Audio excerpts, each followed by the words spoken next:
जय श्री कृष्णा दोस्तों। आज हम लोग प्रारंभ करने जा रहे हैं अष्टावक्र गीता का 5वां प्रसंग। वैसे वर्षा शुरू हो गई है तो आप लोगों को सुनाई दे रहा होगा कि बारिश की बूंदें जो पड़ रही हैं उसकी आवाज़ें आ रही होंगी और आशा करते हैं कि मेरी वॉइस भी क्लियर जा रही होगी। तो दोस्तों देखा जाए तो प्रकृति कितनी दयालु है हम पर, उसकी कितनी असीम कृपा है। मतलब जो सांसारिक मनुष्य हैं वे कितना दोहन कर रहे हैं इस प्रकृति का, वृक्षों को काट दे रहे हैं, पूरी तरह से वन को समाप्त कर दे रहे हैं। और वर्षा के बादल बनने का जो मुख्य कारण है वे पेड़ ही होते हैं। तो बादल कैसे बनते हैं? जैसे हवा में जो जलवाष्प मौजूद होती है वो अदृश्य होती है, वो दिखाई नहीं देती, और जब हवा ठंडी होती है तो जलवाष्प पानी की बूंदों में या फिर बर्फ के क्रिस्टल में बदल जाती है। उसके बाद ये जो बूंदें हैं या बर्फ के जो क्रिस्टल होते हैं वे हवा में मौजूद जो धूल और पराग या नमक के जो कण होते हैं उसके आसपास जमा हो जाते हैं, जिससे बादल बनते हैं। और जैसे जैसे हवा ऊपर उठती है वह ठंडी होती जाती है और बादल बनते जाते हैं। तो अब ये हवा कैसे बनेगी? हवा तो वृक्षों से ही बनेगी, वृक्षों के पत्तों से हवा बनती है। अब जब वृक्ष ही नहीं रहेंगे तो फिर बादल कैसे बनेंगे, और जब बादल नहीं बनेंगे तो फिर वर्षा कैसे होगी? वर्षा नहीं होगी तो फिर आप लोगों को पता है क्या होगा। तो देखा जाए तो प्रकृति की बहुत अधिक कृपा है हम पे। वही हम देख रहे हैं कि इतना मनुष्य उसका दोहन कर रहा है और फिर भी प्रकृति वर्षा का जल प्रदान कर रही है ताकि हम जीवित रह सकें। तो आप सबसे विनम्र निवेदन रहेगा कि कृपया वृक्षों को काटें ना। यदि आप लगा नहीं सकते हैं तो जो वृक्ष बचे हैं कम से कम उसे बचाने का प्रयास करें। और हमारे घर पर तो बहुत सारे वृक्ष हैं और आसपास भी काफी सारे वृक्ष हैं, हरियाली है, तो देख करके काफी अच्छा लगता है। लेकिन पूरी दुनिया में ऐसा नहीं है, वन समाप्त हो रहे हैं। तो यही उम्मीद की जा सकती है कि मनुष्य जो है वो जागरूक बने और अपनी इस प्रकृति को समझे कि प्रकृति इतना दोहन करने के बावजूद भी वो हम पर अपनी कृपा बरसा रही है, वर्षा का जल हमें प्रदान कर रही है ताकि जो किसान हैं वो अपनी खेती कर सकें। और जब तक किसान कुछ खेती ही नहीं करेगा तो देश खाएगा क्या? चलिए अपने पाठ की तरफ आगे बढ़ते हैं।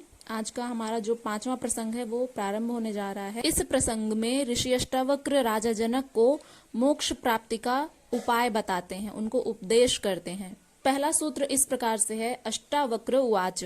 ऋषि अष्टावक्र बोले, न ते संगोस्तिकेनापि किं शुद्ध्यस्त्यक्तुमिच्छसि संघात विलयम कुर्वन्नेव मेव लयम व्रज। अर्थात गुरु शिष्य को मोक्ष का उपदेश बताते हुए कहते हैं कि तेरा किसी से भी संग नहीं है, इसलिए तू शुद्ध है, फिर किसको त्यागना चाहता है? इस प्रकार देहाभिमान के त्याग की इच्छा करके मोक्ष को प्राप्त हो। शिष्य का उत्तर सुनकर गुरु को विश्वास हो गया कि इसे आत्मज्ञान हो चुका है, क्योंकि आत्मज्ञानी जैसी स्थिति है वैसा ही वह राजा जनक अनुभव कर रहे हैं। अब वे जनक को मोक्ष का उपदेश कहते हैं। अष्टावक्र जी कहते हैं कि जब आत्मज्ञान की स्थिति में तूने यह जान लिया है कि शुद्ध चैतन्य मात्र आत्मा है, तेरा कोई संगी साथी नहीं है, तू अकेला है, फिर तू किसे त्यागना चाहता है? त्याग उसका किया जाता है जिसे तुम अपना मानते हो। जो तुम्हारा है ही नहीं उसका तुम त्याग कैसे कर सकते हो? यह सब जिसे तुम अपना समझ रहे हो वह मात्र देहाभिमान के कारण है।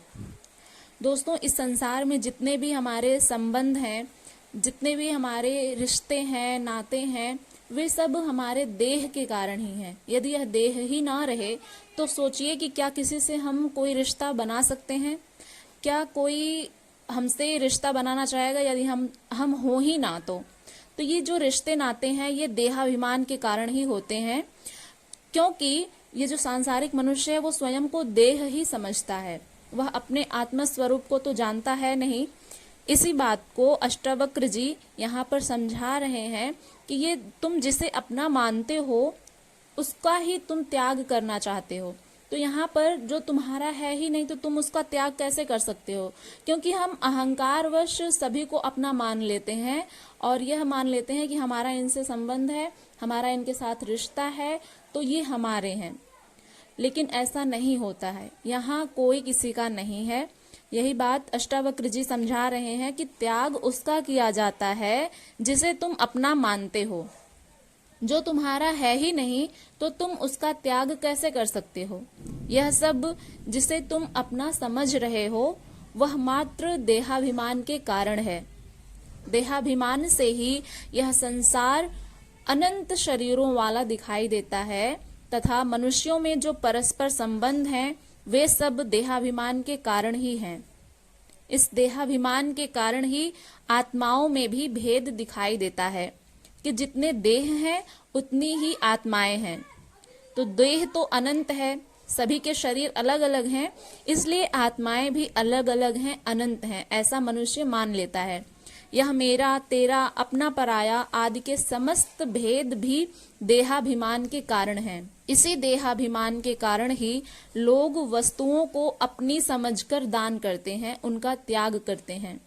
हमने कुछ वीडियो में देखा था इसी अष्टावक्र गीता के ही प्रसंग में कि उसमें ऋषि अष्टावक्र जी कह रहे थे कि जो लोग दान पुण्य इत्यादि करते हैं उसको भी ये समझकर करते हैं कि हमें इससे पुण्य मिलेगा और पुण्य मिलेगा तो हम स्वर्ग को जाएंगे।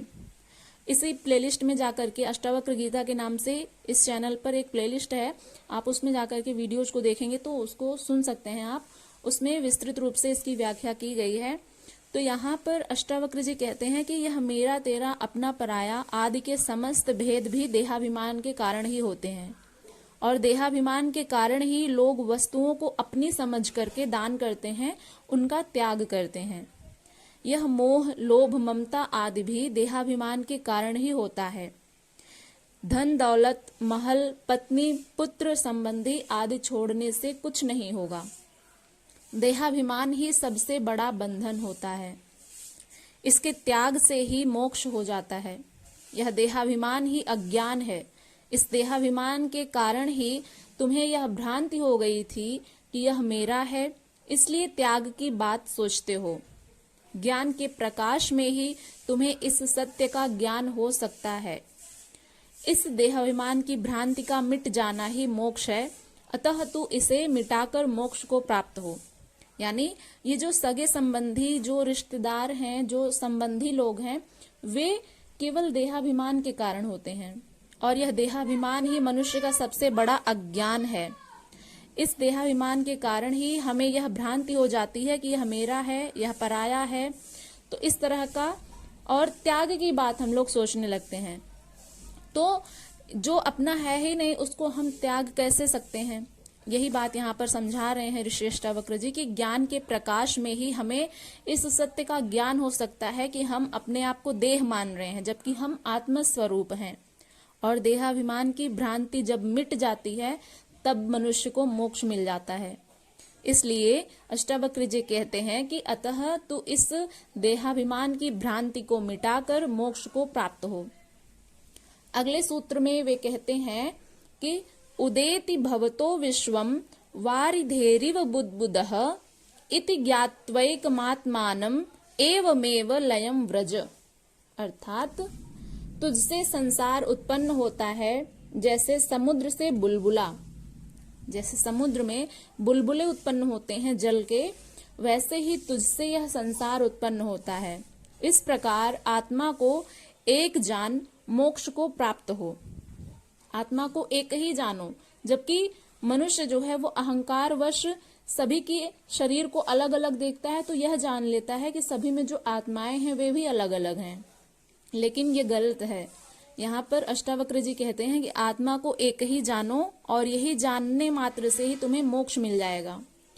तो आगे वे कहते हैं कि यह आत्मा समुद्र के समान है एवं यह संसार उस समुद्र में उठे हुए बुदबुदे की भांति है। जैसे जल के बुदबुदे उठते हैं जल में, उसी प्रकार से यह संसार है। तो इसलिए यह संसार तुझ आत्मा से भिन्न नहीं है। जिस प्रकार से सागर की लहरों में या फिर सागर के जल में जो बूंदें उठती हैं, जो बुलबुले उत्पन्न होते हैं, उसी में ही उत्पन्न होते हैं, समाप्त भी हो जाते हैं। तो ये जो संसार है यह भी एक तरह का जो बुलबुला है। संसार तुझ आत्मा से भिन्न नहीं है, समस्त सृष्टि एक ही है। इस प्रकार के एकत्व भाव को ग्रहण करके तुम मोक्ष को प्राप्त हो। अमृत बिंदु उपनिषद में कहा गया है, मन एव मनुष्याणाम कारणम बंध मोक्षयोः, अर्थात मनुष्य का जो मन है वह ही उसके बंधन और मुक्ति का कारण होता है। मन से ही यदि हम स्वयं को समझ लें कि हम मुक्त हैं तो हम मुक्त हैं, और यदि हम स्वयं को बंधन में बांध लेते हैं तो हम बंधा हुआ महसूस करते हैं। इसलिए मन ही हमारी मुक्ति का और हमारे बंधन का एकमात्र कारण होता है। भागवत में भी कहा गया है कि यह बंधन और मोक्ष मन के ही धर्म होते हैं। मन के शांत होने से बंधन और मोक्ष का नाम भी नहीं रहता है। आत्मा में मन के लय करने से सारा जगत लय को प्राप्त हो जाता है। जब हम आत्मा में अपने मन को स्थिर कर लेते हैं, क्योंकि मन हमारा अत्यंत चंचल होता है, तो जब हम आत्मा में मन को स्थित कर लेते हैं तो यह सारा जगत लय को प्राप्त हो जाता है, अर्थात स्थित हो जाता है उसी आत्मा में, जिसको सांसारिक मनुष्य अलग अलग समझ रहा था अपने अहंकारवश। तो अष्टावक्र जी कहते हैं कि जब तक आत्मा के एकत्व का बोध नहीं होता तब तक मोक्ष नहीं है। जब तक हम आत्मा को एक नहीं मानेंगे तब तक हमें यह बोध ही नहीं होगा और ना ही हमें मोक्ष मिल सकता है। तो मोक्ष का उपाय क्या है कि आत्मा को एक मानो। अहंकारवश जो सांसारिक मनुष्य स्वयं को इस सृष्टि से अलग मान लेता है, अपना अलग अस्तित्व मान लेता है, तो यही अज्ञान होता है, यही बंधन का मूल कारण होता है। इसी बात को अष्टावक्र जी कह रहे हैं कि आप आत्मा के एकत्व को जानो, कि इस संसार में जितने लोग हैं वे सब भले ही शरीर से अलग अलग हैं लेकिन वे एक ही आत्मा हैं। और जब हमें इस आत्मा के एकत्व का बोध होगा तो हमें मोक्ष भी मिल जाएगा। यही है मोक्ष की प्राप्ति का एकमात्र सरल उपाय, कि सभी को एक जानो, क्योंकि यह सृष्टि और सृष्टा और परमात्मा आत्मा ये सब भले ही अलग अलग नाम हैं लेकिन ये एक ही हैं। सभी का एक ही कारण है, वो परमात्मा। तो इन्हें एक ही जानो, और जब एक जानोगे तभी जाकर के मोक्ष भी मिल सकता है। तो ये रहे अष्टावक्र जी के उपदेश। पंचम प्रसंग में कुल 4 सूत्र हैं और 2 सूत्रों को हमने आज पढ़ लिया। आखिरी 2 सूत्रों को कल पढ़ेंगे। तो ये वीडियो यदि आपको पसंद आई हो तो इसे लाइक करिएगा, शेयर करिएगा और अपना फीडबैक जरूर दीजिएगा कि आपने इस वीडियो में क्या सीखा। मिलते हैं नेक्स्ट वीडियो के साथ, तब तक के लिए अपना ध्यान रखिएगा। यदि आप चैनल पर नए हैं तो इसको सब्सक्राइब भी कर लीजिएगा, बेल आइकन को प्रेस करके रखिएगा ताकि आने वाली वीडियो की सूचना आप तक सबसे पहले पहुंचे। मिलते हैं नेक्स्ट वीडियो में, तब तक के लिए हरे कृष्णा।